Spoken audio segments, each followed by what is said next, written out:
यदि आप अपने बेटे के शादी के बारे में सोच रहे हैं तो ये आपकी जिम्मेदारी बन जाती है। आपके पास दुनिया जहान की दौलत ही क्यों ना हो, लेकिन आप जब तक श्योर नहीं हैं कि आपका बेटा अपनी पत्नी का ध्यान अपने पैसों से रख सकता है, अपनी कमाई से रख सकता है, समाज में उसे उचित मान सम्मान दिलवा सकता है,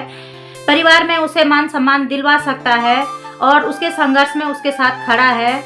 उसके जो दोस्तों की संख्या है वो सीमित हो गई है, आपके बेटे की जो दिनचर्या है वो ठीक हो गई है, तो तभी आप अपने बेटे की शादी के बारे में सोच सकते हैं।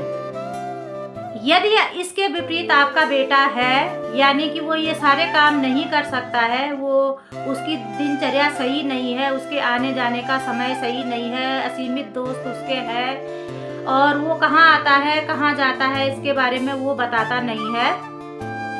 तो ये सारे बेटे वाले काम आपकी बहू को करने पड़ेंगे। आप तो हमेशा नहीं करोगे, नहीं रहोगे उसके साथ, तो ये सारे काम आपकी बहू को करने पड़ेंगे और इन संघर्षों को करते करते उसकी उम्र भी निकल जाएगी और एक समय ऐसा आएगा कि न वो बेटे का मान सम्मान करेगी, न वो आपका मान सम्मान करेगी और उसमें सारे जो औरतों वाले गुण थे वो विलुप्त हो जाएंगे और पुरुषों वाली कठोरता उसके अंदर आ जाएगी और आप ही कहोगे एक दिन कि तुम्हारे अंदर तो औरतों वाले गुण हैं ही नहीं। तो इसलिए बहू लाने से पहले अपने बेटे पे भी ध्यान रखिए।